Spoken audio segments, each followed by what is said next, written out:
Muy buenos días, muy buenas tardes.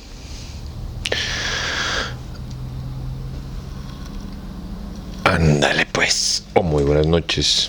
Tengan todos ustedes, amigos y amigas, y todos los que están en medio, bienvenidos una vez más a este su programa favorito, El Círculo de Lectura. Y estamos aquí en este bonito día para continuar con esperanzas de terminar este libro histórico. Tengo que confesar que me tiene un peso harto, pero no importa. Como verán, aquí tengo a mi nuevo compañero de viaje.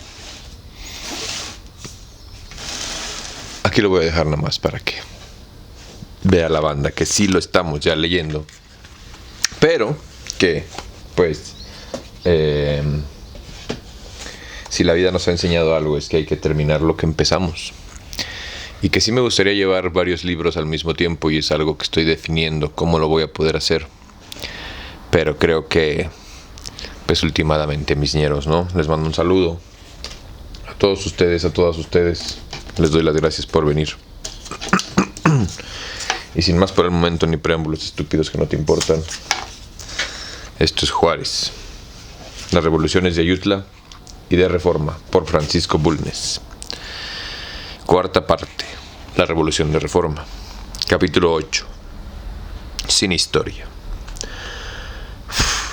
¿Cómo juzgó la prensa extranjera el tratado McLean Ocampo? El Atlántico, revista mensual política y filosófica de Boston, decía: pero otro eminente demócrata, precisamente el presidente Buchanan, se ha encargado de obrar en sentido contrario. Decidido partidario de Juárez, se ha propuesto auxiliarle con todo el poder de los Estados Unidos, hasta ofrecer el servicio de un ejército americano para colocar su gobierno en los palacios de Moctezuma. El articulista hace enseguida la biografía de Juárez y termina diciendo: haciéndolo capaz a Juárez, su protector Salanueva, de servir o representar un papel no común en su país, destruir su independencia, con la esperanza quizás de asegurar para sí un gobierno más firme y duradero. Boston, 1 de abril de 1860 y no se ve el número. Se puede ver en la Biblioteca Nacional, tomo 26 de la primera serie de documentos para la historia de México. El Times de Londres opinó: las noticias de México, llegadas hoy de Nueva York, son de extraordinaria importancia para los tenedores de bonos, puesto que si el tratado que se supone arreglado en Veracruz entre Juárez y el enviado de los Estados Unidos llega a rectificarse definitivamente,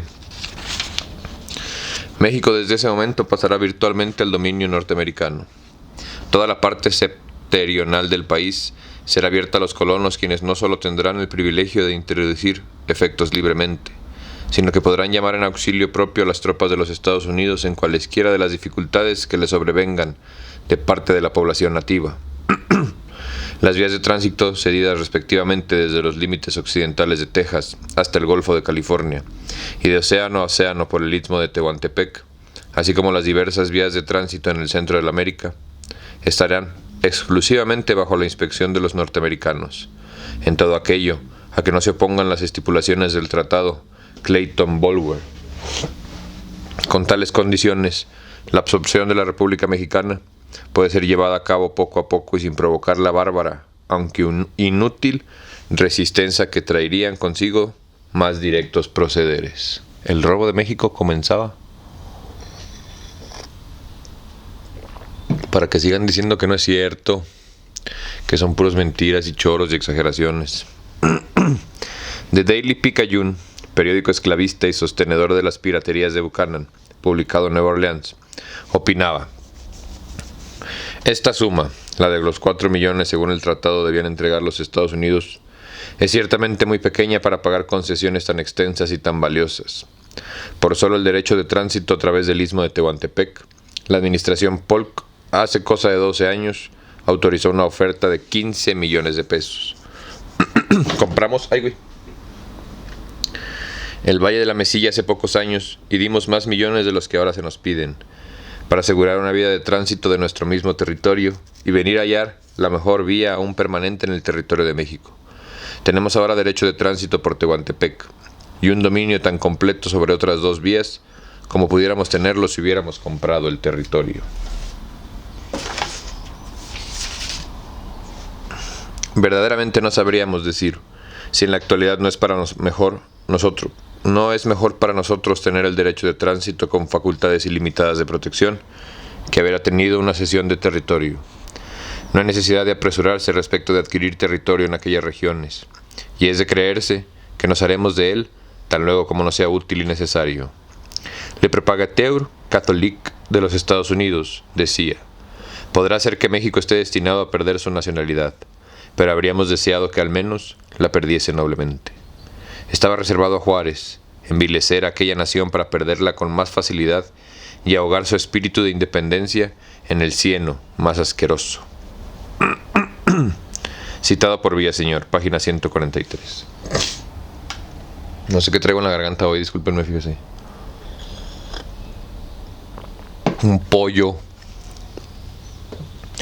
Don Joaquín Villalobos, demagogo, insigne, escribía: y solo consiguió Juárez poner en evidencia el Tratado McLean, sin que saliesen de ese tratado los recursos deseados. Que surgiera para él todo el ridículo que nos echó por este negocio la reacción.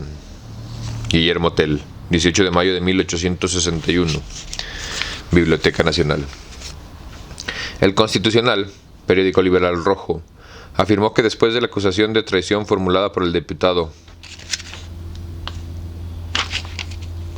José María Aguirre contra Juárez, quedaba imposibilitado para figurar como candidato a la presidencia de la República en las próximas elecciones.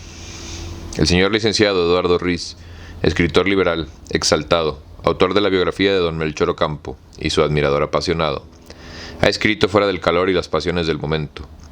En el año de 1893, 34 años después de firmado el Tratado McLean, en medio de estas circunstancias, dice Ruiz, cuando los hombres del Partido Liberal deberían haber mostrado más fe y decisión, hubo un momento en el que ambas cosas faltaron a los gobernantes de Veracruz, y se firmó el Tratado McLean, que, aparte de ser indecoroso para la dignidad del gobierno, comprometía seriamente los intereses nacionales. Licenciado Eduardo Ruiz, biografía del señor Melchor Ocampo, página 66. El señor Víctor Darán, escritor liberal, ha afirmado: si Juárez se ha mostrado enérgico en la lucha que ha sostenido a la cabeza de su partido, debemos señalar el hecho de Antón, Lizardo y el Tratado McLean como dos manchas antipatrióticas sobre la reputación de este hombre histórico. La General Miramón, página 107. Don Manuel Rivera Cambas, escritor liberal, dice: hubo un momento en que faltó la fe a los gobernantes de Veracruz y al fin se firmó ahí un tratado entre Juárez y el ministro americano McLean. Rivera Cambas, Historia de Jalapa, tomo quinto. El Tratado de McLean Ocampo cortaba el territorio de México en pedazos, facilitando el acceso por varias partes. Confería a los Estados Unidos la facultad de imponernos al gobierno de Juárez y quitaba a México el derecho de arreglar sus divisiones intestinas sin intervención extranjera. Los artículos adicionales eran altamente depresivos para nuestro país, teniendo que pagar hasta los gastos de guerra el día que los Estados Unidos nos intervinieran.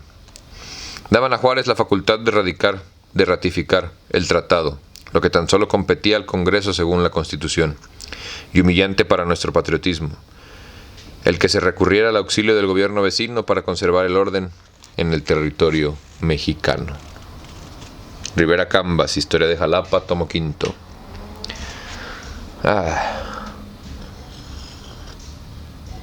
Siempre tengo ganas de quejarme, pero más ganas tengo de avanzar ya, fíjense.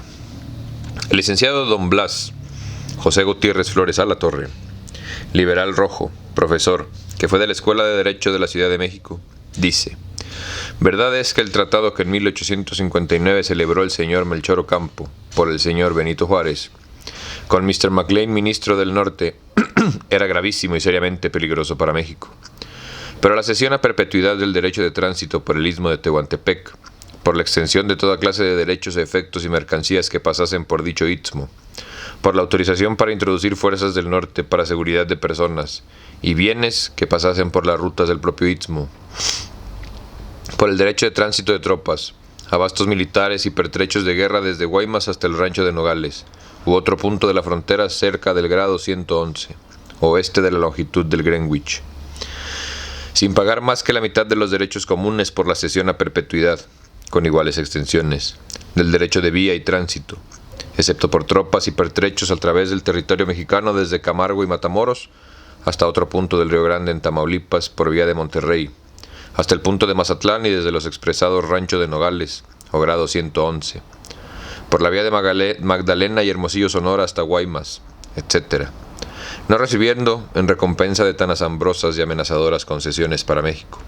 sino solamente 4 pinches millones de pesos, 2 en efectivo y 2 aplicables a reclamaciones de los norteamericanos por perjuicios y daños sufridos, siendo uno de los mayores peligros para nosotros la autorización acordada al norte en caso de que por guerra civil no se pudieran cumplir las estipulaciones del tratado, pues entonces podía aquel intervenir con fuerza armada para ayudar al gobierno a sofocar la discordia, pagando los gastos de la intervención en nuestras contiendas de familia.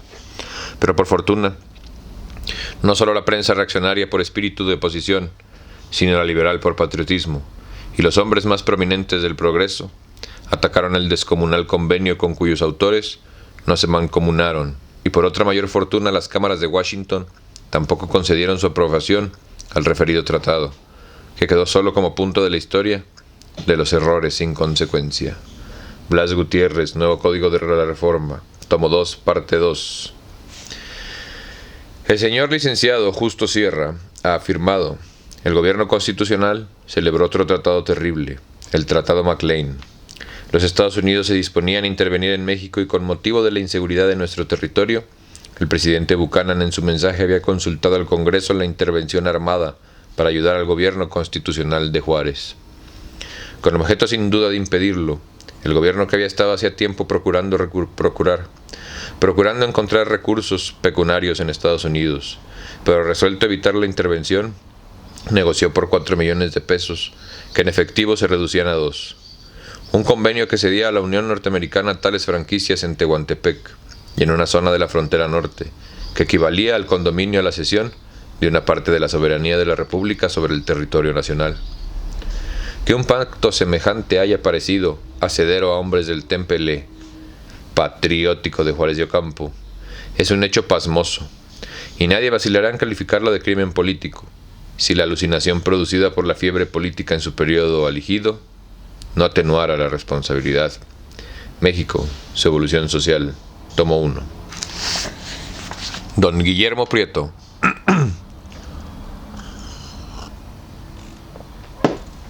Se lava las manos en el agua que dejó Pilatos al hacer la misma operación, pues dice: el año de 1859 se firmaron 2 tratados en el extranjero, que felizmente quedaron sin efecto y cuya responsabilidad recae sobre los 2 partidos beligerantes, el llamado Monalmonte, celebrado con España, y el McLean Ocampo.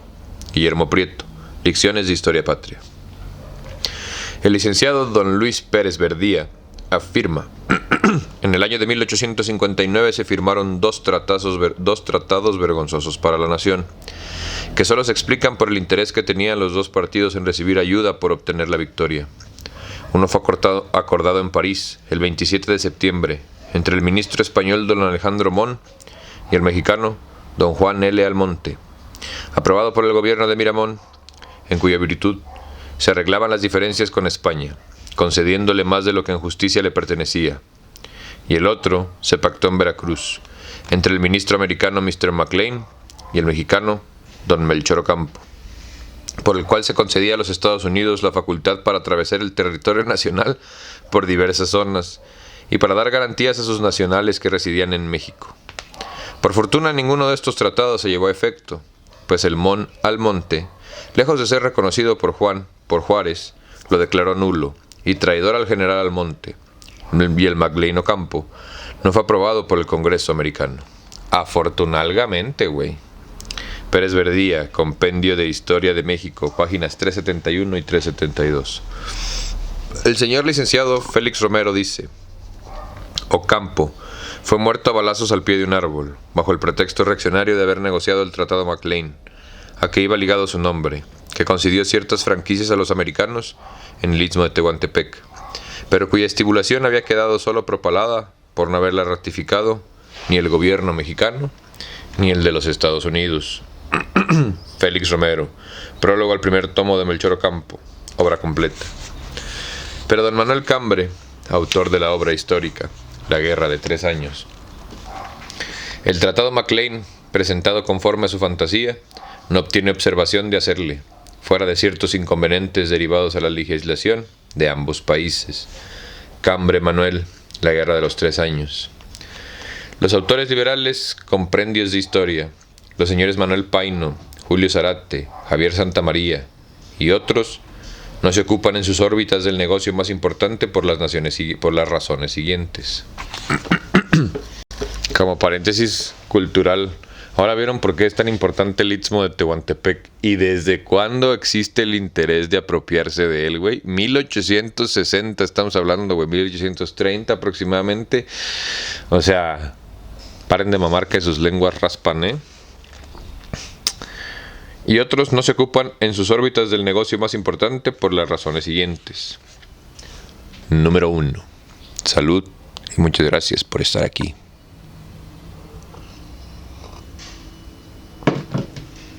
Número 1 en el libro. El Tratado Maclean Ocampo implica las más graves responsabilidades del gobierno inmoral de Veracruz. Número 2. Pone en evidencia que la nacionalidad mexicana estuvo a punto de desaparecer para siempre en el primer semestre de 1860. Número 3. Fija la similitud de procedimientos de las facciones en los países donde el pueblo es solo su víctima. Número 4. Da a conocer la falta de fe de los hombres de Veracruz en el triunfo de su casa, solamente por medios honrosos, patrióticos, perfectamente lícitos. Número 5. Establece las verdaderas cualidades y los verdaderos errores, faltas y delitos de los gobernantes liberales de 1859. Sirve para decidir con justicia sobre el valor moral de las dos facciones beligerantes, liberal y conservadora. Del estudio del Tratado Maclean, de su formación y de su fracaso, se pueden deducir consecuencias trascendentes y fundamentales para juzgar de aquella época en toda la extensión filosófica, política, militar, en una palabra, sociológica. No me sorprende nada encontrar respecto del Tratado Maclean en la biografía de Juárez por Cerecero. En México no se conciben biografías sino apólogos desenfrenados. El biógrafo suprime de la vida del biografiado todos los errores, omisiones, faltas, crímenes, vacilaciones, debilidades, enfermedades intelectuales y morales, y nos presenta a su héroe en el carro azul celeste de la virtud, tirado por los querubines y serafines de la adulación, bañado en el pachuli y repartiendo desde la cuna hasta el sepulcro ramitos y confeti sobre la humanidad doliente, haciéndola feliz con sus sonrisas. El caramelista Cerecero comprendió que el mayor bien que podía hacer a su hombre Dios era no hablar del Calvario Maclean, por conducir a un sepulcro del que no se resucita. Cuando me muera, güey, y hagan mi biografía, ponen todas las puterías y las pendejadas que hice, por favor, güey. No quiero que la gente piense que yo fui una persona decente. No, al contrario, fui punk. En los millares de las escuelas de la República, los niños sometidos al tratamiento conservador aprenden que Juárez y los demás grandes hombres de Veracruz fueron unos traidores a su patria. En las escuelas liberales, regidas por los compendios históricos, silencioso, nada aprenden al respecto del asunto que decide tantas cosas en la guerra de reforma. Y en las escuelas y colegios liberales, que deben la verdad de las fuentes de ilustración de los autores de textos históricos que he citado, encuentran que no hay dos escritores que juzguen igualmente el mismo hecho. Se ha visto que para el señor Aguirre, el Tratado Maclean es la traición a la patria. Para Ruiz, una indignidad que priva a México de su soberanía. Para Rivera Cambas, el desmembramiento y la pérdida del territorio nacional. Para don Justo Sierra, un crimen político. Para el señor Vigil, una imprudencia excesiva. Para el señor Pérez Verdía, un convenio vergonzoso. Para don Guillermo Prieto, un hecho que causa responsabilidad. Para don Félix Romero, algunas franquicias respecto a Tehuantepec. Y para don Manuel Cambre, una obra correcta, sino maestra de patriotismo. Parece imposible que después de 46 años de firmado el Tratado Maclean, nuestra historia no tenga consignado su juicio respecto de él. Hay tantos juicios como historiadores. Ya es tiempo de que este vacío deshonroso para nuestra intelectualidad se llene con verdades. Es lo que me propongo hacer. Yo te voy a ayudar, mi amigo Francisco Bulnes. ¿Qué opinan ustedes, güey? Ya sabiendo la existencia de ese pinche tratado de McLean Ocampo, por favor, pónganmelo aquí en los comentarios. Porque yo, la neta, tengo 34 años y he leído, en este canal, mi tercer libro de historia mexicana y ni la más remota puta idea del tratado de McLean Ocampo. Está bien, la pasada fue la revolución, no de las guerras de reforma y así, güey. O sea, como 100 años después, güey. Pero no mames, o sea, yo no sabía que había un tratado que había tratado de vender el Istmo de Tehuantepec, güey. De huevos. La neta, yo no sé si ustedes sabían.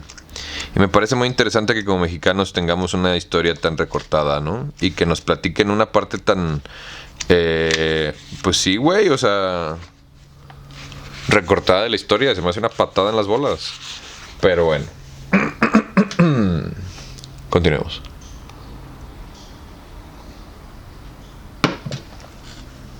Capítulo 9.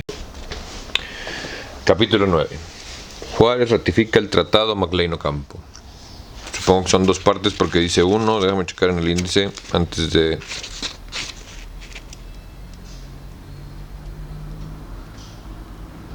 Ajá, es como una... X. Juárez ratifica el tratado McLean Ocampo. En la elección presidencial norteamericana de 1856, las cosas habían cambiado en contra de los intereses esclavistas. En vez del partido Whig dislocado y casi disuelto, apareció formidable el Partido Republicano sirviéndole de base los partidarios del suelo libre, Free Soilers. En vez del programa moderado y tranquilizador para el sur, de 1852, aceptado por los Whig, se presentaba el programa que sostenía, número 1, el Congreso tiene derecho para prohibir la esclavitud en los territorios de la Unión y para no admitir más que estados libres. Número 2. El Congreso debe eliminar de los territorios los dos restos de la barbarie, la poligamia y la esclavitud. Número 3. En las elecciones presidenciales de 1852 habían figurado como candidatos Franklin Pierce por los esclavistas, Winfield Scott por los Whig, Hale por los Free Soilers, o sea, los antiesclavistas declarados. El resultado de la elección fue, por Pierce, que era de los esclavistas, 1.601.000 votos populares, por Scott, que era de los Whigs, 1.386.000, y por Hale, que era de los liberales o de los antiesclavistas declarado, 156.000 personas, 155.000. Ah, qué pendejo. En el título, perdón, ya lo entendí. En el título dice Juárez rectifica el tratado de McLean Ocampo y trae entre paréntesis un 1, güey, que es un pie de página. Soy un idiota, discúlpenme. El tratado de McLean Ocampo se encuentra íntegramente reproducido al final de este libro y lo vamos a leer, sí. En fin.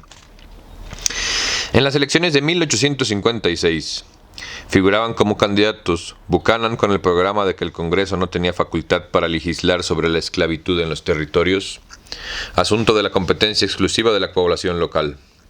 Fillmore, con el programa vacilante de los moderados que deseaban se agitase la cuestión, y Fremont, con el programa que sostenía el derecho del Congreso para legislar en los territorios sobre esclavitud, y el deber de dicho Congreso de extirpar los dos restos de barbarie en los territorios, la poligamia y la esclavitud, para que el suelo de los futuros estados fuera enteramente libre.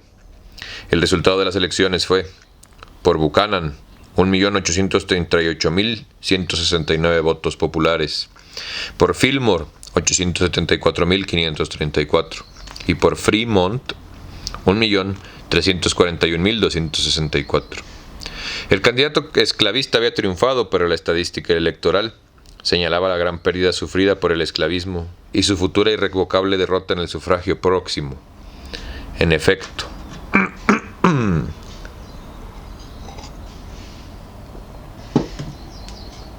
obtenido en las elecciones de 1852, el candidato esclavista juntó 1.600.000 votos y el antiesclavista 155.000.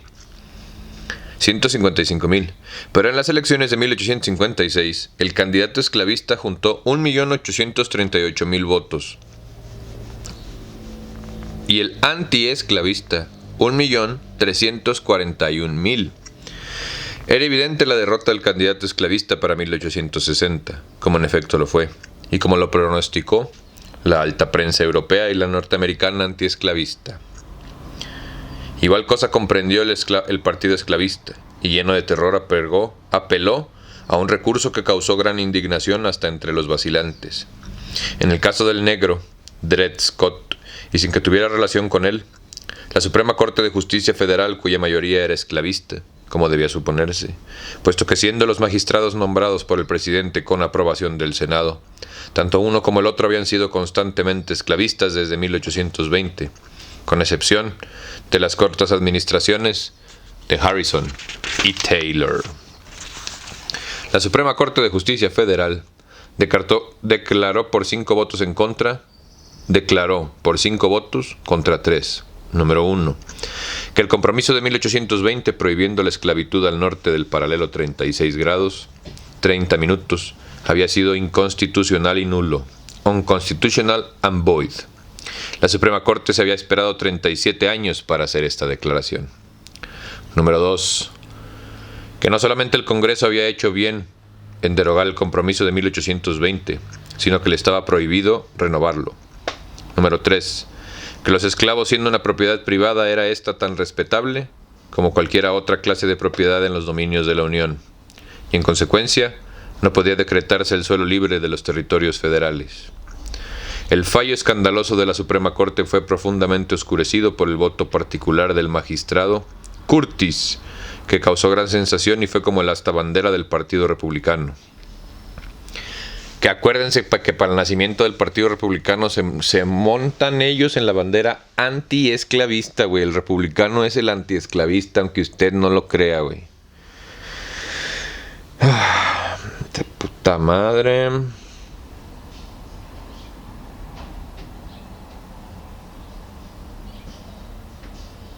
El fallo escandaloso de la Suprema Corte fue profundamente oscurecido por el voto popular.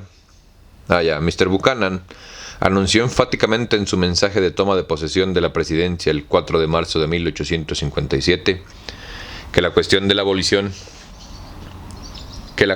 esclavitud quedaría definitivamente resuelta por la Suprema Corte.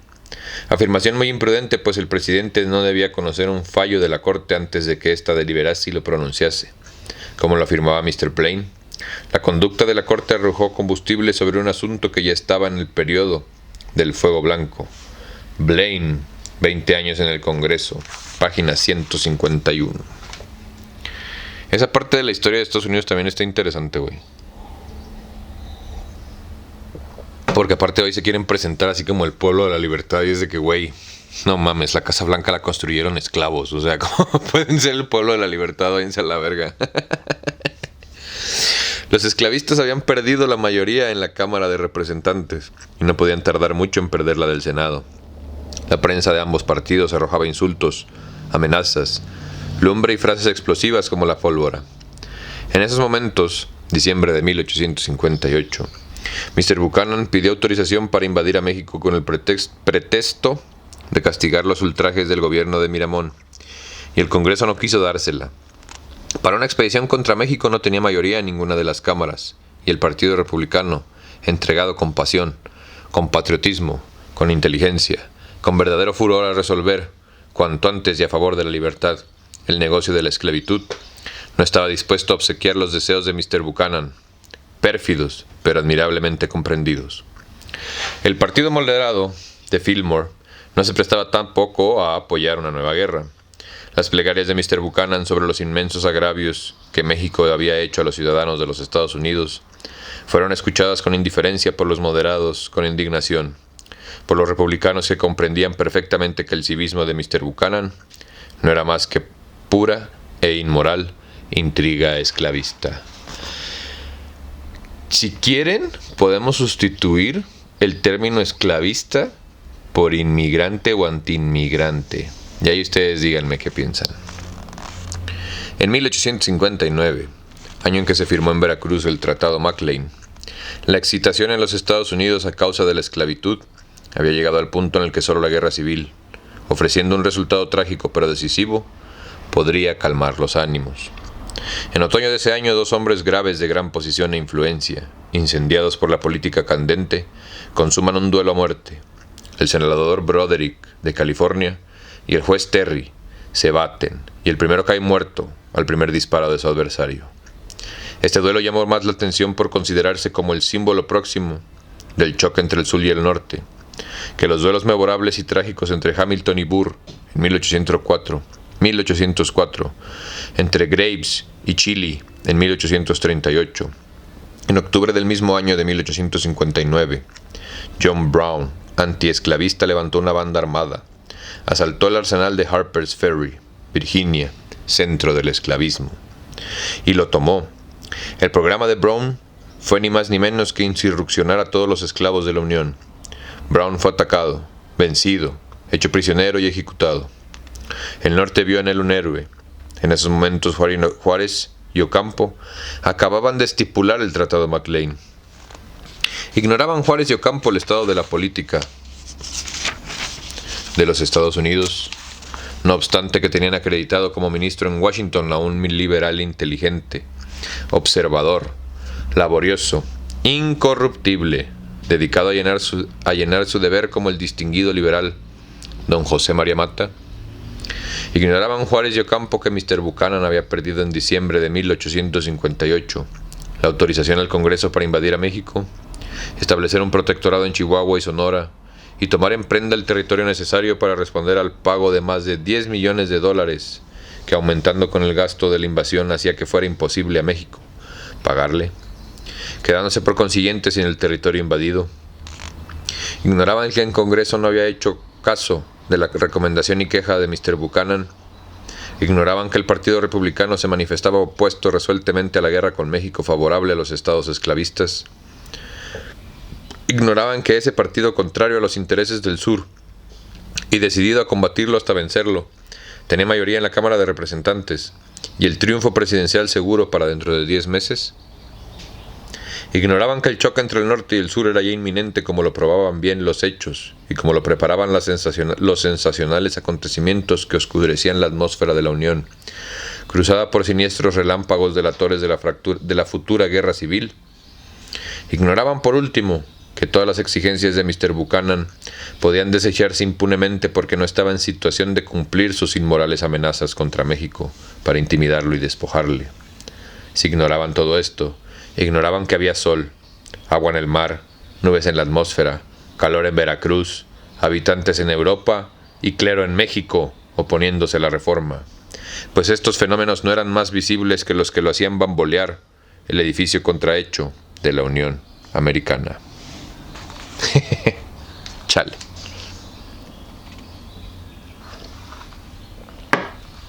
No hay peor político que el que no quiere ver. No hay peor ciego que el que no quiere ver, dice el refrán. La decisión de Buchanan de apoderarse de nuestros estados fronterizos era evidente en 1859 y lo confirma el siguiente documento. Tiempo. Bien dice Barbitas de la Sierra, conductor del círculo de lectura. En la única clase y estirpe social que no podemos confiar nunca, y a lo largo de la historia nunca hemos podido confiar en ellos, es en la clase política, porque los mueve el poder. Acuérdense siempre de eso, guárdenlo en sus corazones, porque el próximo año hay votaciones. Tuve la honra, hace algunos años, de arreglar las bases para la Inquisición de Sonora, pero los que tenían en su poder este asunto en aquel estado se opusieron redondamente a aceptar el carácter territorial. La experiencia de sus compatriotas de California sobre este punto era concluyente. Como Estado estaban anuentes y dispuestos para ello. No quiero revelar ahora ningún secreto de Estado al decir que la falta de cumplimiento de sus compromisos por parte del señor Buchanan impidió la adquisición de Sonora en 1859. No deseo de ninguna manera ser injusto para con el señor Buchanan, pero es de sentirse mucho que la razón que dio, y fue la que era, demasiado anticonstitucional, y temía ser encausado, no se le hubiera ocurrido antes de que sus amigos llegasen a semejante extremo, invirtiendo fuertes sumas de dinero después de haber asegurado al conde de Sartigues, que era entonces el embajador de Francia, que esta era su intención, expresándose de la siguiente manera: Pienso tomar posesión de las provincias del norte de México, de tal modo que ninguna potencia europea podrá oponerse a ello. Yo estaba presente y oí esas palabras. Fueron provocadas debido al encargo que se me hizo el señor de Sartigues de que le invirtiera yo algunas sumas en Sonora. Y añadió, dirigiéndose al señor Buchanan: creo, señor presidente, que Sonora tendrá entonces un gobierno mejor que el que ha tenido hasta la fecha. Las expresiones del señor Buchanan fueron transmitidas a las Cortes de Europa por los diversos representantes que se hallaban presentes, y sus proyectos, aprobados con anterioridad por una mayoría del Senado y una gran parte de la Cámara, eran considerados como un hecho consumado. Correspondencia de la Legación de Washington, tomo 7, páginas 1805 y 1086, 1085 y 1086, tomado del World de Nueva York de marzo 16 de 1866.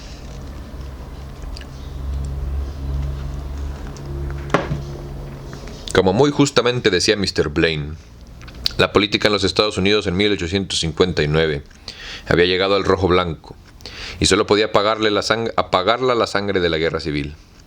Buchanan buscaba la solución extendiendo la esclavitud hacia México, despojando previamente de sus estados fronterizos. El Partido Republicano estaba resuelto a contrariar la política de Buchanan, en consecuencia, no permitir la guerra con México, ni su invasión, ni intervenciones armadas, ni cosa alguna que favoreciera los proyectos del sur. ¿Cuál debió ser la política de Juárez? Secundar a lo que parecía inconsistentemente la política del enemigo declarado de su patria, jefe de un partido que basaba su existencia en la absorción continua del territorio mexicano, o apoyarse en el Partido Republicano para oponerse enérgicamente a los proyectos de Buchanan. No creo que Juárez, Ocampo, Lerdo y Mata sabían lo que hacían, pero su programa aprobado por el Tratado McLean fue convertirse en los más fieles agentes y entusiastas partidarios de los proyectos de Buchanan, tan terribles y pérfidos contra la soberanía e integridad de México, como los panistas. Por tal motivo, don Matías Romero escribía después a Juárez que las simpatías de Mr. Seward estaban del lado de los reaccionarios por oponerse a los proyectos de Buchanan, mientras que en su concepto los liberales querían vender a su patria, y ese mismo concepto tuvieron de los liberales de Veracruz los estadistas europeos.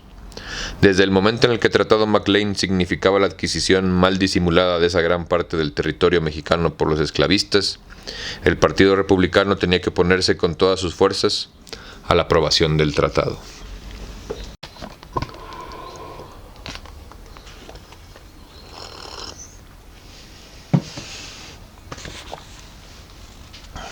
Conocido del motivo fundamental de la oposición que el Partido Republicano había de hacer a todo lo que significara expansión territorial esclavista o de guerra con México, veremos la marcha que siguió el Tratado McLean en los Estados Unidos, para que se entienda bien cómo y por qué fue reprobado por el Senado norteamericano. Insisto en afirmarlo, el vulgo ilustrado está creyendo que el Tratado McLean debía servir solamente para que el gobierno de Veracruz recibiera 2 millones de pesos. Es imposible que con esta suma el Partido Liberal lograra la pacificación del país. Podría lograr el triunfo hasta arrojar a los reaccionarios de la capital, pero la pacificación nunca tuvo lugar antes de 1868. El ministro Mata, del gobierno de Veracruz, al referirse a la pacificación salvadora, tenía que referirse a la intervención del ejército de los Estados Unidos para imponer a Juárez, conforme a lo pactado en el artículo 1 adicional del Tratado McLean, cuyo considerado principal es el estado de guerra civil en el que se encontraba México. Don José María Mata, decía Juárez, la administración cree que el tratado será aprobado, no obstante que, como ya he manifestado a vuestra excelencia, aunque tiene mayoría en aquella corporación, ella no llega a los 2/3 que la Constitución de los Estados Unidos exige para este caso. Yo por mi parte he dado y estoy dando cuantos pasos creo convenientes a conseguir el muy importante objeto de la aprobación del tratado, porque en mi concepto de ello depende la pacificación y engrandecimiento futuro de mi patria. José María Mata al presidente Juárez, enero 21 de 1860, correspondencia de la legación mexicana en Washington. Eclipse total en el encéfalo del señor Mata.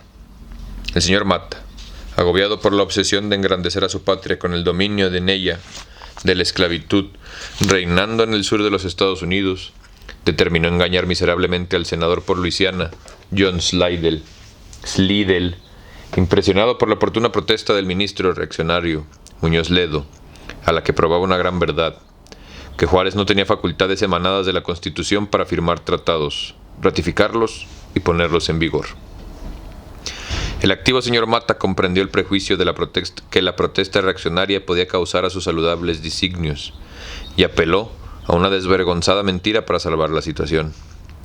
Don José María Mata escribía al senador Slidell: Washington, 3 de febrero de 1860. Muy señor mío. Espérenme. Ya, perdón, es que mi vecino como que no está nunca y estaban pegándole a su puerta, pero pues ahora sí que es por dentro, entonces pues ya valieron verga.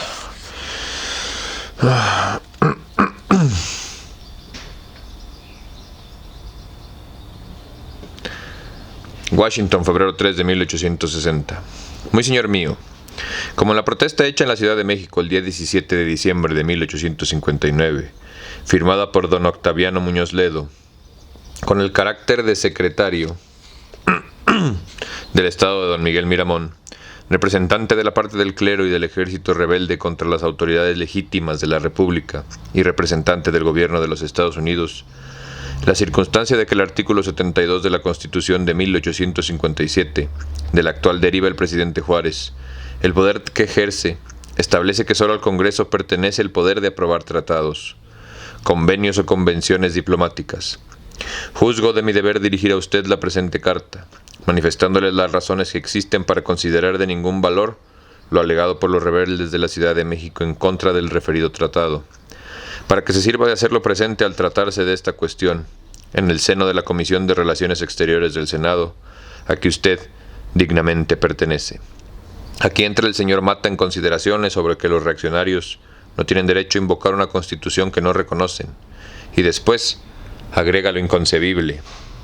El Congreso Constitucional que se reunió en la Ciudad de México, el mes de octubre de 1857, concedió al Ejecutivo a petición suya, y en virtud de los preceptos del artículo 72 de la Constitución, la facultad de suspender las garantías individuales que la misma Constitución otorga, así como la de dictar las medidas extraordinarias que importasen actos legislativos y que tuviesen por objeto proporcionarse recursos para establecer la paz, alterada en varios puntos de la República, quedando el Ejecutivo obligado a dar cuenta del uso que hubiese hecho de semejante autorización el día que el Congreso se reuniese para celebrar el segundo periodo de sesiones ordinarias.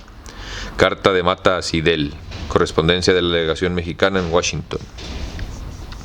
En efecto, si las facultades extraordinarias concedidas al Ejecutivo en noviembre de 1857 debían durar, como lo aseguraba el señor Mata, hasta el día en que el Congreso inaugurase su segundo periodo de sesiones ordinarias, era evidente que mientras no llegara ese día, el Ejecutivo disfrutaría de las facultades extraordinarias. En esta afirmación, la mentira del señor Mata, pues no es admisible que no conociese las leyes de facultades extraordinarias que citaba, y si no las conocía, no era honorable que las citara, porque con esto engañaba también al senador Slidell. Las leyes de facultades extraordinarias concedidas al presidente Comonfort, las únicas que podía invocar Juárez, fueron dos. La primera, promulgada el 5 de noviembre de 1857 sobre la suspensión de garantías individuales, y la segunda, promulgada el mismo día 5 de noviembre de 1857, concediendo autorización al Ejecutivo para la conservación del orden público. La ley, suspendiendo las garantías individuales, dice en su artículo único: para proveer el restablecimiento del orden público a la defensa de la independencia y de las instituciones, se suspenden, desde la publicación de la presente ley hasta el 30 de abril próximo venidero, las garantías conseguidas en los artículos, y, en la segunda ley de facultades, se lee sin dificultad. Artículo 4. Estas autorizaciones durarán desde la publicación de la presente ley hasta el 30 de abril próximo venidero. El año de 1860, en que escribía el señor Mata al senador Slidell, Juárez no tenía facultad alguna extraordinaria, ni siquiera podía ser presidente, porque la Constitución no le reconocía existencia. Hay todavía otra fea responsabilidad en la conducta del señor Mata, en la ley de facultades, para que el Ejecutivo se hiciera de recursos. La ley fija al Ejecutivo la garantía única de que está obligado a ofrecer para conseguir estos recursos. Dice la ley del 5 de noviembre de 1857. Se autoriza al Ejecutivo, Número 1. Para proporcionarse recursos con el menor gravamen posible, hasta la cantidad de 6 millones de pesos, afectando a su pago la parte libre del producto de las rentas federales. El Ejecutivo, pues, no tenía facultad para obtener recursos más que afectando la parte libre de las rentas federales, aun cuando la autorización caducada en 30 de abril de 1858 hubiese durado hasta 1860. Juárez no podía obtener recursos, imponiendo a su patria otro gravamen que no fuera señalado por la ley. Hay más todavía. Según el contrato McLean, Juárez debía recibir 4 millones de pesos, 2 en efectivo y 2 que se aplicarían al pago de reclamaciones de ciudadanos americanos, no examinadas, ni liquidadas, ni reconocidas por México. Ni las leyes de facultades extraordinarias, ni alguna otra, autorizaban a Juárez a invertir millones en pago de deudas no reconocidas por la nación. Por último, la Ley de Facultades dice que los recursos que se autoriza a buscar al Ejecutivo servirán para la defensa de la independencia nacional. Entre otros objetos, el Tratado McLean se sacrifica la independencia nacional para adquirir recursos. Se hacía lo contrario de lo que ordenaban las leyes de facultades. La conducta de don José María Mata fue muy censurable. Lo mismo se debe decir respecto de Juárez. El señor Cambre y otras personas están creyendo que el Congreso mexicano debía ratificar el Tratado McLean. El artículo 11 del tantas veces citado convenio dice: este tratado será ratificado por el presidente de los Estados Unidos, con el consentimiento y consejo del Senado de los Estados Unidos, y por el presidente de México, en virtud de sus facultades extraordinarias ejecutivas. Estas facultades extraordinarias no existían, y lo sabía muy bien Juárez, porque él firmó la ley del 5 de noviembre de 1857 como ministro de Gobernación de Comonfort, y en la ley consta, 2 puntos. Número 1. Las facultades deberán durar hasta el 30 de abril de 1858. Número 2. El Ejecutivo tiene facultad, primero, para proporcionarse recursos afectando el pago, la parte libre de las rentas federales. Número 2. Para arreglar la deuda flotante procedente de contratos ya estipulados. Número 3. Para disponer de hasta 20,000 hombres de las Guardias Nacionales de los Estados. Número 4. Para situar las fuerzas necesarias en las poblaciones que el Ejecutivo estimare conveniente. Número 5. Para que el presidente pudiera separarse del lugar en que residían los poderes federales. En esto consistían todas las facultades extraordinarias otorgadas al Ejecutivo en noviembre de 1857, fuera de la autorización para suspender, no todas, sino determinadas garantías individuales. Y como lo repito, el 1 de diciembre de 1859, habían terminado las facultades concedidas hasta el 30 de abril de 1858. No reflexionaban los autores del Tratado McLean que éste no podía obligar a la nación mexicana, ni aun triunfando el Partido Liberal, porque asegurar falsamente que tenía facultades para contratar. Se trataba de estafar al gobierno de los Estados Unidos para que éste vengara la afrenta en la nación, castigándola severamente por un delito que no era autora. El pánico debe haber llegado hasta el grado de acabar con la razón de los hombres de Veracruz, para que hayan apelado a procedimientos como los que acabo de dar a conocer.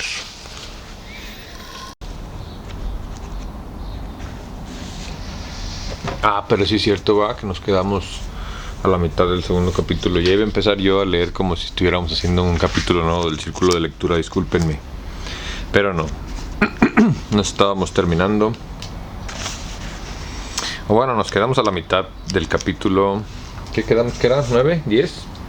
9, ¿no? Capítulo 9. Juárez ratifica el Tratado McLean-Ocampo.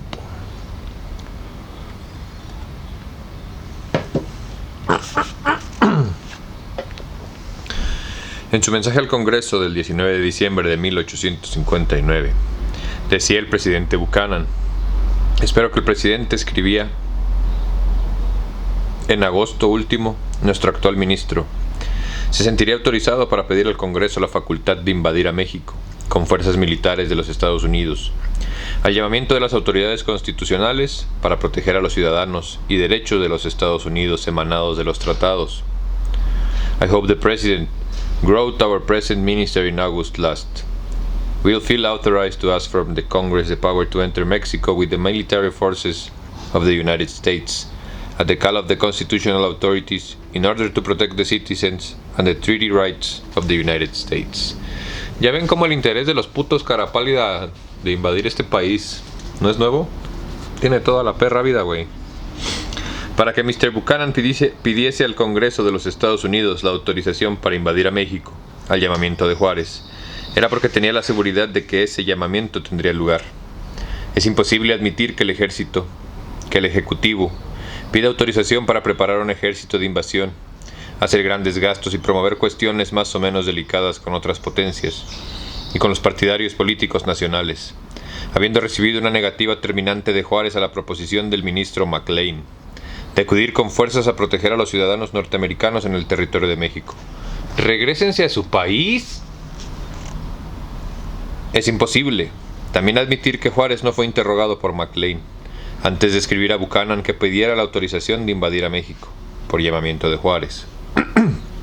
Por otra parte, el presidente Buchanan declara que McLean escribió en agosto de 1859 que el presidente debía pedir la autorización de invasión a México, y en octubre de 1859, el Guillermo Tell, periódico oficioso del gobierno de Veracruz. Guillermo Tell era redactado por Ocampo, ministro, por Zarco, por Masón, por Alfredo Bablot y otras personas de menor importancia. Sostenía la tesis de que un pueblo tiranizado tenía el derecho indiscutible de apelar a las armas extranjeras, caso de sentirse impotente para vencer a las de su tirano. Ya ven por qué hay un sector de nuestra mediocre población política que dice e insiste en la prensa siempre que el nuevo elemento del poder en México es un tirano y es un dictador.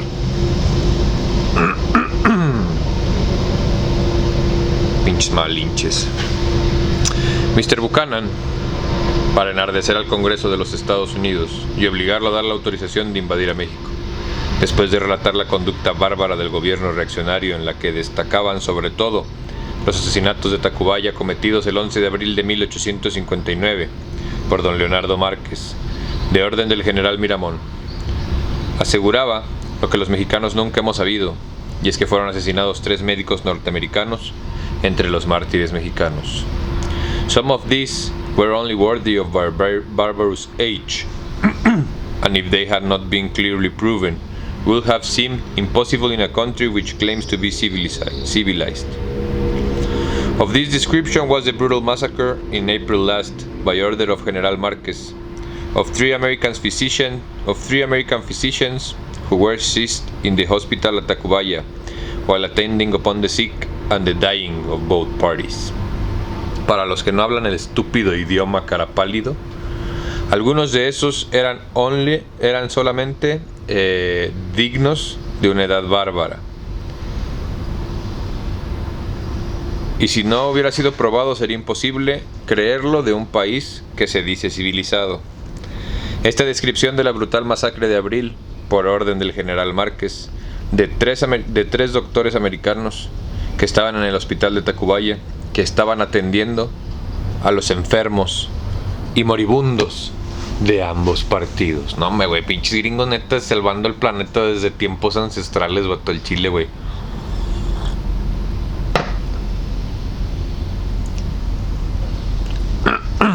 Tres veces insiste Mr. Buchanan.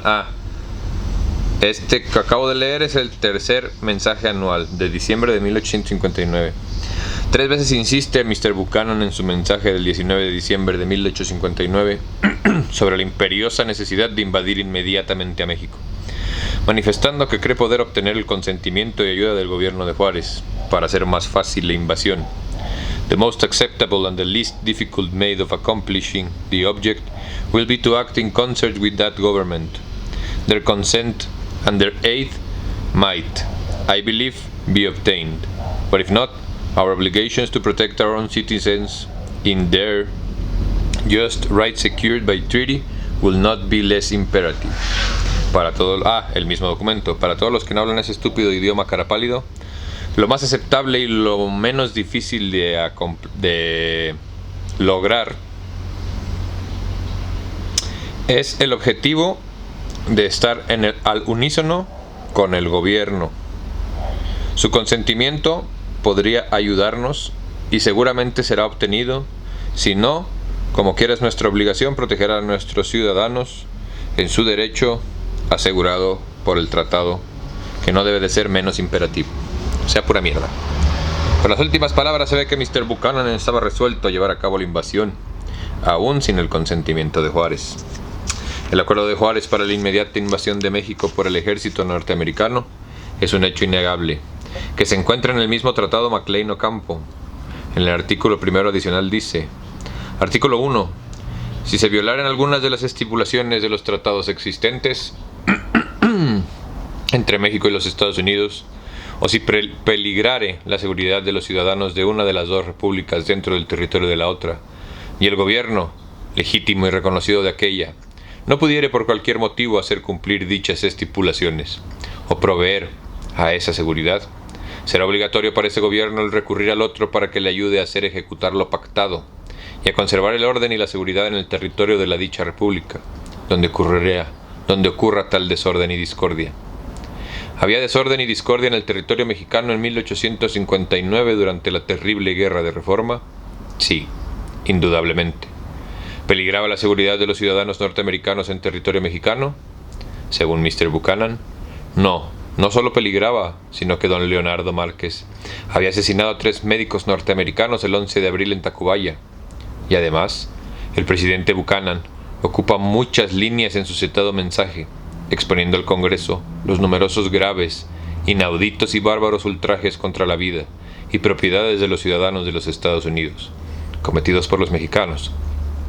Luego, conforme a los hechos y a lo que imponía el Tratado McLean, el presidente Juárez está obligado a recurrir al gobierno de los Estados Unidos para que con sus armas invadiese a México, desde el momento de la ratificación del tratado. El presidente Buchanan, después de pintar con colores muy sombríos el infeliz estado que guardaban los norteamericanos en México, donde eran diariamente estropeados, descuartizados, martirizados, despojados de sus grandes riquezas, expoliados en su trabajo, pedía con urgencia que se le autorizase para invadir inmediatamente a México.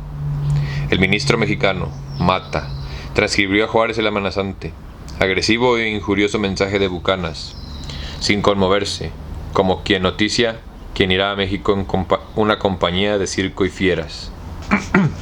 Juárez, por su parte, contestó de enterado a su ministro sin darle instrucciones de que protestara, pidiese explicaciones, influyese con la prensa para restablecer la verdad y, sobre todo, que rectificase la colosal mentira de que entre las víctimas de Tacubaya aparecían 3 médicos norteamericanos. Esta diplomacia se explica, pactada la intervención norteamericana en México, en el Tratado McLean. El mensaje de Buchanan, pretendiendo intervenir desde luego, tenía que ser satisfactorio para los autores del Tratado de Intervención. Buchanan se adelantaba a sus deseos. ¿La neta? Me hierve la sangre, güey, cuando leo estas mamadas. Y si a ti como mexicano no te emputa leer todas estas cosas, tienes que hacer un examen muy serio de conciencia, pinche malinche. La afirmación del señor licenciado Félix Romero, del que el tratado McLean solo fue propalado, y la de otros escritores de que Juárez firmó el tratado por quitarse de encima a Buchanan, y con la intención de jamás cumplirlo, son ridículas, desde luego, porque con las bayonetas norteamericanas lo hubieran obligado a cumplirlo, y después, por lo que reza el siguiente documento. Palacio Nacional, H. Veracruz, febrero 8 de 1860. Autorización para negociar un préstamo de 400,000. Excelentísimo señor. El excelentísimo señor presidente ha tenido bien a acordar que por este ministerio se autorice a vuestra excelencia suficientemente para negociar con los Estados Unidos la anticipación de algunas sumas por cuenta del tratado últimamente celebrado por este ministerio con el excelentísimo señor ministro de los Estados Unidos, cuya ratificación está pendiente de la aprobación del Congreso de esa Unión. En consecuencia, queda autorizado vuestra excelencia para negociar con uno o más banqueros de ese país hasta la cantidad de $500,000 de pesos, con el menor gravamen posible, procurando la inmediata remisión de libramientos al Ministerio de Hacienda, para que pueda éste atender oportunamente a las necesidades de la guerra. Acompaño a vuestra excelencia un pliego de instrucciones para su inteligencia y cumplimiento. Reitero a vuestra excelencia la seguridad de mi más distinguida consideración. Firmado, Degollado. Excelentísimo señor don José María Mata, enviado extraordinario y ministro plenipotenciario de la República Mexicana en Washington. Correspondencia de la Legación Mexicana en Washington. Tomo 1, página 193. Este documento prueba que Juárez estaba como nunca resuelto a ratificar el tratado y que tenía la convicción de que el Senado de los Estados Unidos lo ratificara. En febrero 14 de 1860, el señor Mata escribía oficialmente al presidente Juárez: el aspecto que hasta ahora presenta aquella corporación, Senado de los Estados Unidos, es el siguiente. Todos los miembros demócratas de ella trabajan empeñosamente de acuerdo con la administración porque se apruebe el tratado, pero sus esfuerzos aislados no bastarán para conseguir ese objeto, pues aunque tienen mayoría en el Senado, ella no llega a los 2/3 que se necesitan en el presente caso, según tengo manifestado a vuestra excelencia en mis notas anteriores sobre este asunto. Se necesitan además los votos de 5 o 6 senadores republicanos. De estos, se teme que por espíritu de oposición al gobierno del señor Buchanan, más que por alguna otra causa, hagan oposición al tratado. La exaltación en que se encuentran aquí ambos partidos hace temer mucho esa oposición. Sin embargo, es de esperarse que algunos de ellos, que sean más patriotas que partidarios y que no desconocerán los verdaderos intereses de su propio país, se unirán a los demócratas y con el auxilio de ellos se tendrá el número de votos suficiente para que el tratado se apruebe.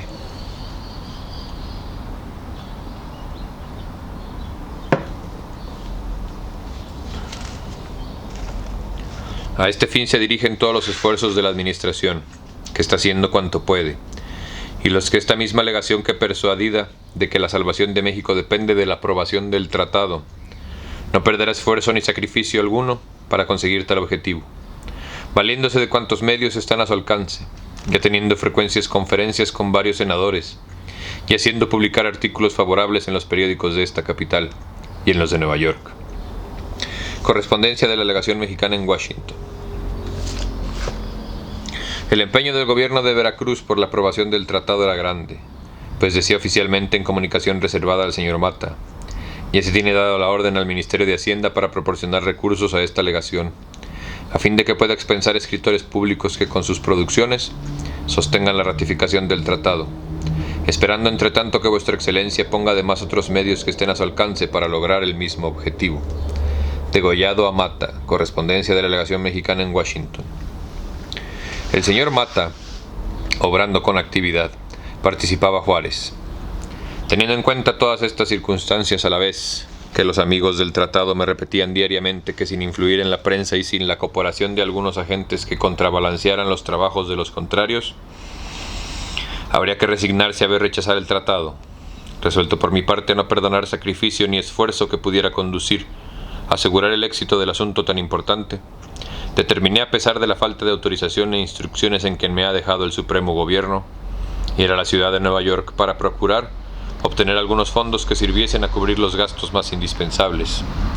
Hice propuestas para obtener la suma de 10,000 pesos, en los términos que expresa el documento que acompaño, pero no habiendo logrado mi objetivo, me limité por último a otorgar una obligación por 3,000 pesos a 6 meses, plazo, a favor del señor Edward Dunbar, comprometiendo para su pago la responsabilidad del gobierno y, en su defecto, la mía personal.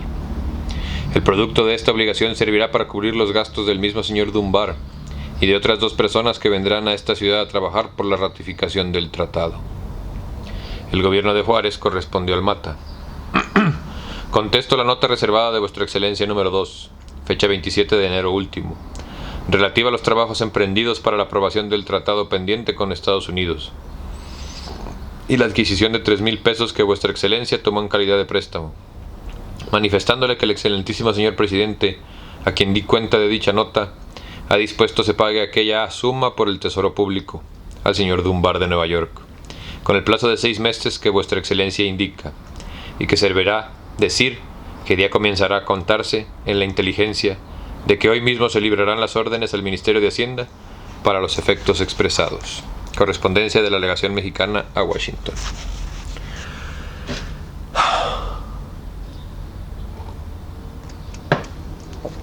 Hay que fijarse mucho en lo que comunica el señor Mata a Juárez en su nota del 16 de marzo de 1860, porque prueba que Mata operaba lo mismo que el gobierno de Veracruz, con plena conciencia de que el Tratado McLean había pactado Juárez, la intervención del gobierno de los Estados Unidos en los negocios domésticos de México. Dice Mata: el Senado de los Estados Unidos discutió ayer y no aprobó el tratado que este país había celebrado con Nicaragua, fundando su repulsa en que la estipulación relativa a la protección de la vía de comunicación entre los océanos Atlántico y Pacífico obligaban a los Estados Unidos a intervenir en los negocios domésticos de aquella nación, lo cual es contrario a la política tradicional del país. Como la expresada estipulación, lo dice Mata, es exactamente la misma que se haya comprendido en el artículo 5 del Tratado del 15 de diciembre, último, Tratado McLean. Es muy natural suponer que cuando éste se discute en la Cámara, encontrará las mismas objeciones y las mismas resistencias, con correspondencia de la legación mexicana en Washington. En la misma nota el señor Mata pone en conocimiento de Juárez algo más grave en contra de la aprobación del tratado, pues dice: es conveniente considerar además que el tratado con México está en una condición menos favorable que lo estaba el celebrado con Nicaragua, porque en esta nación hay un solo gobierno establecido y reconocido por todos, mientras que en México aparecen dos, y aunque el constitucional es el único que merece tal nombre, la facción reaccionaria ha trabajado bastante porque se la considere aquí, entre los senadores republicanos, como el gobierno de la República. Llegamos al asunto de las modificaciones de que habla don Francisco Zarco, en la defensa de la conducta de Juárez. Entre otras cosas, escribe a Juárez don José María Mata: tuve una conferencia con el honorable F.F. Simmons, senador por el estado de Rhode Island, que pertenece al Partido Republicano, y este señor me manifestó que estaba formando unas modificaciones que en su concepto es necesario hacer a los artículos 8 y 10 del tratado para conseguir su aprobación. Las modificaciones se refieren a los 4 puntos siguientes. Número 1. Reducir a un plazo de 10 años las estipulaciones del tratado en la parte que se refiere a la reciprocidad de la importación libre de mercancías especificadas en el artículo 8. Número 2. Hacer 2 listas diferentes de dichas mercancías, poniendo en una la que los Estados Unidos pueden importar libremente a México, y en la otra las que México puede importar libremente a Estados Unidos. Número 3. Entender el derecho de importación libre a todos los puertos de México y los Estados Unidos, habilitados al comercio de altura. Y, número 4, expresar claramente que México solo conceda a los Estados Unidos ese privilegio en virtud de la indemnización que se le ha dado, y que no será extendida a ninguna otra nación, sino en el caso de que ésta pague a México en una suma proporcional a la que pagan los Estados Unidos, y que será determinada por el monto total del comercio que dicha nación tenga con México. Correspondencia de la legación mexicana en Washington. Se ve que estas modificaciones dejan en pie las 3 servidumbres de paso a perpetuidad y la encomienda vergonzosa de que el gobierno de Estados Unidos se encargue de la conservación de la paz en México a perpetuidad. Mas también se ve que estas modificaciones, con excepción de la tercera, son favorables al comercio de México, y el conjunto es favorable porque el sacrificio que haga México en asunto de derechos de importación se reduce de la perpetuidad a 10 años. Zarco pues ignoraba que las modificaciones, en vez de ser desfavorables a México, le eran favorables, sin hacer por eso el tratado aceptable. Mata informó al gobierno de los Estados Unidos que apoyaba las modificaciones por creerlas favorables y pidió instrucciones sobre el particular. El gobierno de Juárez, con fecha 10 de mayo de 1860, autorizó al señor Mata para aceptar las modificaciones, siempre que éstas no importaran concesiones mayores para los Estados Unidos que las que el tratado se le había concedido. Correspondencia de la legación mexicana en Washington. En tal virtud, el señor Mata avisó a Mr. Simmons que aceptaba el gobierno mexicano las modificaciones. Deseando el gobierno de Juárez que el tratado no fracasara, por cumplirse el plazo para su ratificación, antes de que lo aprobara el Senado de los Estados Unidos, dirigió la siguiente a su ministro, el señor Mata. Número 65. Ministerio de Relaciones Exteriores. Palacio Nacional. H. Veracruz. Creo que es honroso o honorable Veracruz. Mayo 9, 1860. Prórroga del plazo para ratificar el tratado. Excelentísimo señor. Estando próximo a cumplirse el plazo que se fijó en el tratado pendiente entre México y los Estados Unidos para su ratificación, el excelentísimo señor presidente se ha servido de disponer que de usted ha autorizado, como en efecto se le autoriza por la presente, para que de acuerdo con el Supremo Gobierno de Washington, se amplía el término fijado en dicho tratado por otros 6 meses, contados desde el día en que expira el que se estipuló, o por lo menos, sin la prudencia y tacto de vuestra excelencia, así como en el giro que lleva este negocio, lo juzga más conveniente. Al efecto, y siendo tan angustiados los términos, vuestra excelencia procederá a indicarlo así al gobierno de los Estados Unidos, y si servirá por él, conducto más inmediato a transmitir a esta secretaría el resultado de este negocio. Al decirlo a vuestra excelencia de orden del excelentísimo señor presidente, me es grato renovarle las seguridades de mi aprecio y consideración. Firmado en Parán. Correspondencia de la Legación Mexicana en Washington. Número 74. No mames, este libro es infinito, güey. Ministerio de Relaciones Exteriores. Palacio Nacional. H. Veracruz. Mayo 15, 1860. Autorización al señor Mata para rectificar el tratado. Excelentísimo señor. Excelentísimo señor presidente, ha tenido bien a disponer, se faculte a vuestra excelencia como en efecto se le faculta, para que pueda en nombre del gobierno constitucional de la República ratificar el tratado pendiente entre México y los Estados Unidos, puesto que espera de su patriotismo que no lo hará en el caso de que sufra variación o variaciones que importen un nuevo gravamen para la República Mexicana, arreglándose en todo evento las instrucciones que se le tienen dadas para la aceptación de las modificaciones. Al efecto tengo la hora de remitir con la presente el pleno respectivo y la de renovarle con tal motivo mi aprecio y consideración. Firmado en Parán. El pleno poder al que se refiere la nota anterior dice: Benito Juárez, presidente constitucional interino de los Estados Unidos mexicanos.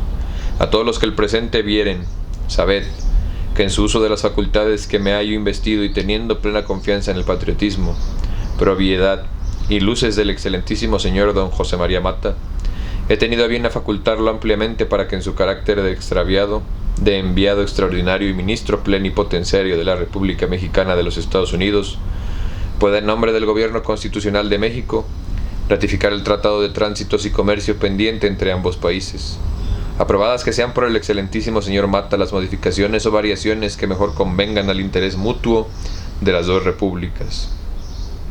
Dada en el Palacio Nacional en la H. Veracruz, firmado de mi mano, refrendado por el Ministro de Relaciones Exteriores y sellado con el gran sello de la Nación, a los 15 días del mes de mayo, del año del Señor. ¿De cuál Señor? 1860, 60, 40º de la Independencia y 39º de la Libertad. Firmado Benito Juárez. Firmado José de Parán. Correspondencia de la Legación Mexicana en Washington.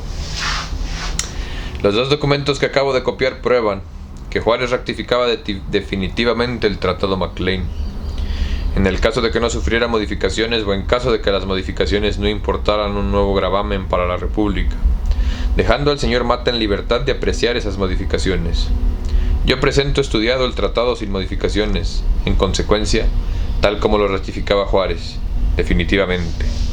Las instrucciones a Mata sobre modificaciones dicen: Excelentísimo señor, dada cuenta al excelentísimo señor presidente de la nota de vuestra excelencia número 58, fecha 17 de abril último, relativa al estado en que se hallaba el tratado pendiente con Estados Unidos, su excelencia ha tenido bien a disponerse autorice a vuestra excelencia, como en efecto se le autoriza por la presente de la manera más amplia, para que desde luego pueda aceptar las modificaciones que se hagan al referido tratado con el objeto de facilitar su aprobación, en la inteligencia de que dichas modificaciones no importen concesiones mayores para los Estados Unidos que las que en él se tienen hechas, dejando por lo demás al buen sentido de vuestra excelencia, a su patriotismo y tacto, calcular sobre las conveniencias de decoro para el supremo gobierno y sobre los medios de que esté negociando tenga el éxito breve y feliz que se desea, sin menoscabo de los intereses y dignidad de la nación. Correspondencia de la legación mexicana en Washington. Como la clase política mexicana siempre le ha gustado una cosa con los gringos, güey. Bajarse los pantalones y que les metan todo el chorizo hasta el fondo, güey. Y díganme que no es cierto, pinches politicuchos de mierda.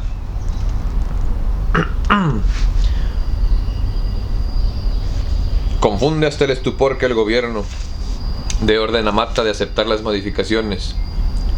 Cuide de que éstas no menoscaben el interés y dignidad de la nación, cuando el tratado desde el primer artículo hasta el último es un modelo de crimen político, de indignidad y de desprecio para el decoro de la nación, en integridad de su territorio. Mata no debió de tener más que una instrucción: en ningún caso ratifique vuestra excelencia tan omnioso tratado, porque cuando se firmó se habría perdido la razón y el patriotismo y otras cosas, y jamás lo ratificaré. Juárez, en el poder que envió a Mata, cometió de nuevo el delito de asegurar que tenía facultades para obligar a la nación a perder su soberanía, cuando para nada las tenía, ni para nombrar un escribiente. Ante la Constitución del 57 era tan usurpador y tan revolucionario como Miramón. El señor Mata, autorizado por Juárez, aceptó las modificaciones que nada cambian el tratado en cuanto a la pérdida de la soberanía de México, y a encomendar al gobierno de los Estados Unidos a perpetuidad la conservación de la paz en la República, pagando por supuesto México con territorio cada favor. Aceptadas dichas modificaciones por Mata, el senador Simons las presentó al Senado de los Estados Unidos y fueron desechadas. Se presentó entonces el Tratado McLean, sin modificaciones, y fue reprobado. Sobre este inesperado acontecimiento decía el señor Mata oficialmente a Juárez: abierta ayer en el Senado la discusión de las modificaciones de Mr. Simons. Desde luego manifestaron su oposición a aquellas algunos senadores demócratas, y sometidas a votación fueron desechadas, no solamente por el voto de los senadores de dicho partido, sino aún por el de algunos de los republicanos. Enseguida se sometió a votación el tratado, o en su forma primitiva, sin modificación alguna, y fue rechazado no solo por los senadores republicanos, sino por algunos de los mismos demócratas.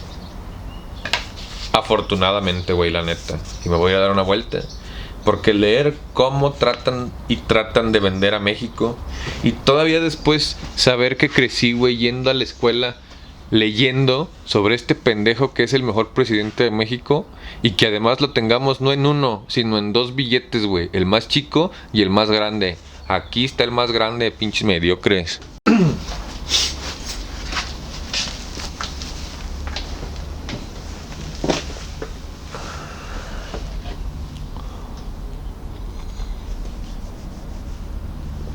Pues más o menos,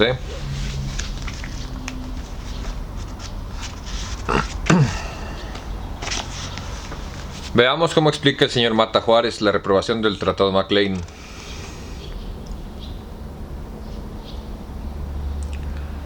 Hoy tuve otra conferencia con su excelencia el general Class, secretario de Estado, y con algunos senadores influyentes del Partido Democrático, y por lo que todos me dijeron, juzgo que muy difícil se llegue a aprobarse el tratado con o sin modificaciones.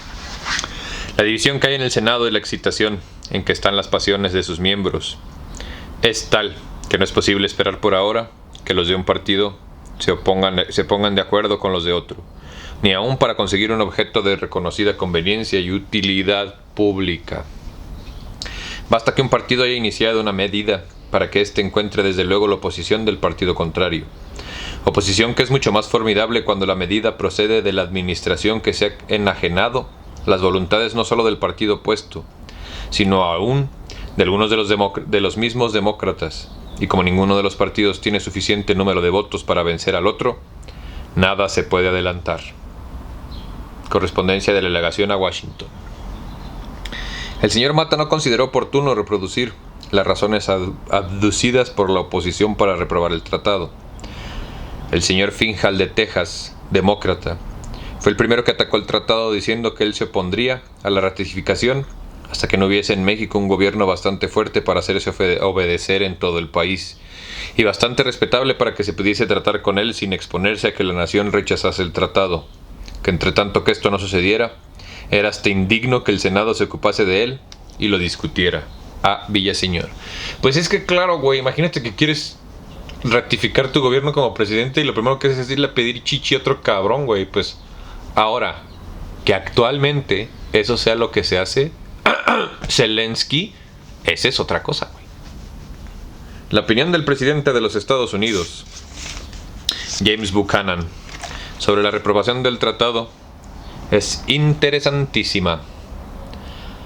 Para fijar las responsabilidades de los inmortales de Veracruz, Su Excelencia el presidente Buchanan contestó a esto que sus deseos eran y han sido siempre los de contribuir al restablecimiento del orden en México, que a su juicio no puede ser de otro modo que con el triunfo del gobierno constitucional, y los de oponerse a la intervención europea, pero que el Senado había manifestado con el hecho de no aprobar el tratado del 14 de diciembre, McLean, su deseo de dejar los negocios de México arreglarse por sí solos. Correspondencia de la delegación mexicana en Washington. Luego, Buchanan confesaba que el tratado McLean-Ocampo tenía por objeto que el gobierno de los Estados Unidos interviniera en los asuntos interiores de la República Mexicana y los arreglara por supuesto a beneficio del partido esclavista, nombrando a Juárez perfecto político del gran territorio anexado, bajo la dependencia directa de Mr. Buchanan. Luego, el tratado no fue reprobado porque no concedió a Juárez a los Estados Unidos todo lo que pedían, argumento de Zarco y sucesores, sino porque el Senado no quiso la intervención de los Estados Unidos en México, o más bien dicho, porque rechazó el protectorado de los Estados Unidos en México, estipulado entre Juárez y Buchanan por conducto de sus ministros. Pero a quien más debemos agradecer los mexicanos a la reprobación del Tratado McLean, que nos entregaba a la codicia y a la tiranía y a la esclavocracia norteamericana, es a Mr. Seward, el gran líder del Partido Republicano. The Times de Nueva York, órgano de Mr. Seward, decía: el partido llamado liberal en México hizo en el Tratado McLean-Ocampo concesiones vergonzosas a los intereses esclavistas del sur, intimidando o comprado por los hombres de la esclavitud. Times, 13 de diciembre, 1860. Don Matías Romero explica bastante bien a Juárez en nota oficial reservada por qué fue reprobado el Tratado McLean. Por esta razón precisamente, el Partido Republicano de los Estados Unidos, no creyendo en la sinceridad de las intenciones de la administración de Buchanan, o lo que parece más probable, por hacerle una oposición sistemática, ha aparecido como abrazando la causa de la reacción en México. Los reaccionarios no se han descuidado en sacar partido de esta emergencia.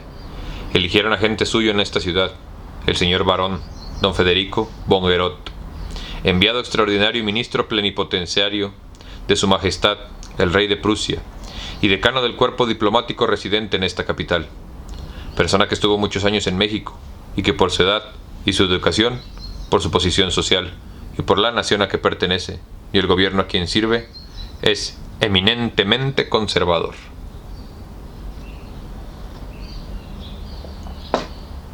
Este señor se acercó al senador William H. Seward, hombre de gran saber, que es la cabeza y el jefe generalmente reconocido del Partido Republicano, y le dio tales informes y lo predispuso de tal manera contra nosotros, que dicho señor, al discutirse en el Senado el tratado del 14 de diciembre último, McLean, si no tomó abiertamente la defensa del llamado gobierno reaccionario, sí censuró muy severamente que la administración hubiera reconocido al Constitucional, manifestando hostilidad hacia él y considerándolo como una de las facciones que dividen al país, y no como gobierno nacional.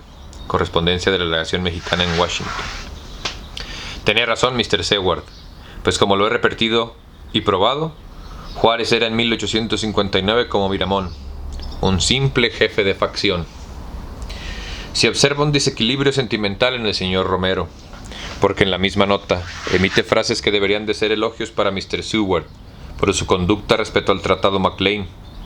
Los miembros más prominentes del Partido Republicano, John Quincy Adams, a quien Mr. Seward considera ahora como el fundador de la Escuela de Massachusetts, que es la del republicanismo neto, y Abraham Lincoln, candidato de este partido para la presidencia, se opusieron abiertamente al primero, a la incorporación de Texas a la Unión Americana, y en segundo, a la guerra que por consecuencia de tal incorporación hicieron Estados Unidos y México.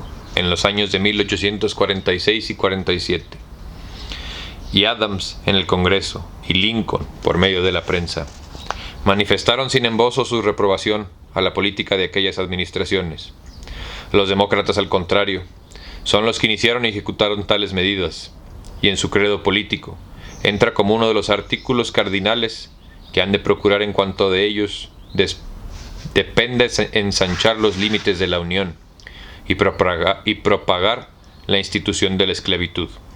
Y como ya no les era posible ensancharlos en los Estados Unidos, el artículo cardenal era absorber a México en la ignominia de la esclavitud.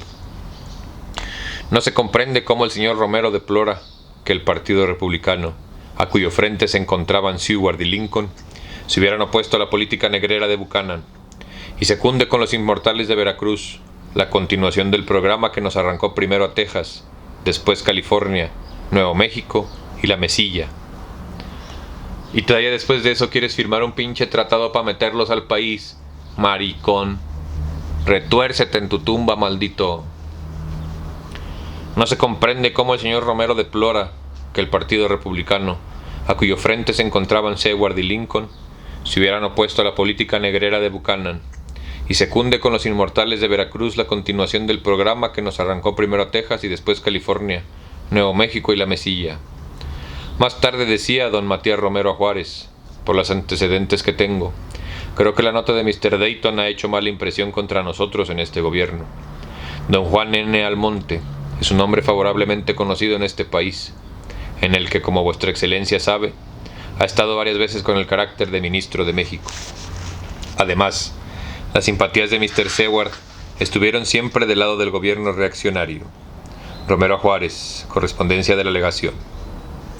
En otra ocasión he manifestado a este ministerio que Mr. Seward, por hacer oposición sistemática al gobierno de Mr. Buchanan, que se declaró en favor de la causa constitucional de México, o procediendo de buena fe, era el apoyo principal de la reacción en México. En el Senado de los Estados Unidos, y el censor más austero y más amargo de la política que Mr. Buchanan sigue respecto de México. Correspondencia de la legación mexicana, tomo 1. Consta en los mensajes oficiales enviados por Mr. Buchanan al Congreso de los Estados Unidos al inaugurar sus sesiones en diciembre de 1858, 1859 y 1860, que pidió con insistencia, con perfidia, con inquina, con datos falsos, calumniando a México, autorización para invadirlos, para establecer un protectorado en Chihuahua y Sonora, y para embargar nuestros estados fronterizos mientras no le pagáramos lo que no debíamos. Y a eso le llama don Matías Romero ponerse Buchanan del lado de la causa constitucional de México.